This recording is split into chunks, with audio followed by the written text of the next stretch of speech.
Hello, Cho. Let's see this question. Question says, which of the following is the reason for the establishment of foreign companies in India? विदेशी कंपनियां जो हैं वो भारत में आती हैं, उसका एक मेजर रीजन क्या है कि वो यहाँ पे क्यों अपना बिजनेस एस्टेब्लिश करती है? Options are E, easy availability of raw material, B cheap labour, C nearness to market, D transportation.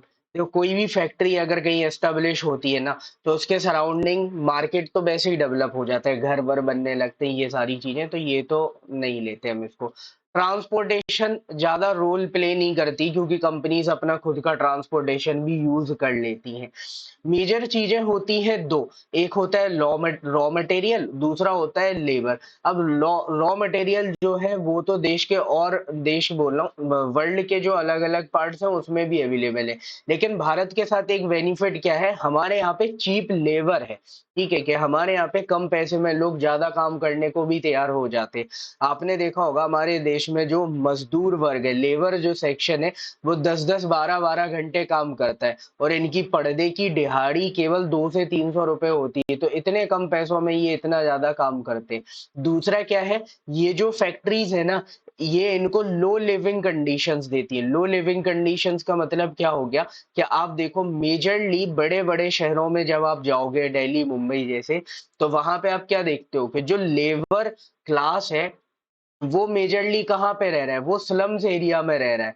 उनको कोई अपार्टमेंट नहीं देख रखे हैं, वो स्लम्स में रह रहे हैं।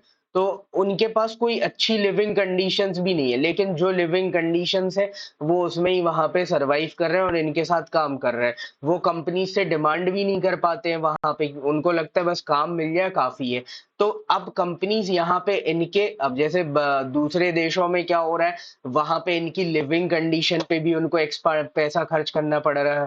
ठीक है, तो यहाँ पे भी एक्सपेंडिचर हो रहा है, पे भी ज्यादा देना पड़ रहा है, तो इनका प्रॉफिट कम हो जाता है। लेकिन यहाँ पे भी अब इनका पैसा बच रहा है जो ये पे कर रहे हैं उसमें, और फिर लिविंग कंडीशंस पे भी खर्च नहीं करना पड़ रहा है। और फिर भारत में अभी उतने ज्यादा लॉस भी नहीं है कॉम्प्लेक्स कि, तो ये लोग बहुत हद तक पैसा बचा लेते हैं और उसकी वजह से क्या होता है, इनको अच्छा खासा प्रॉफिट हो जाता है।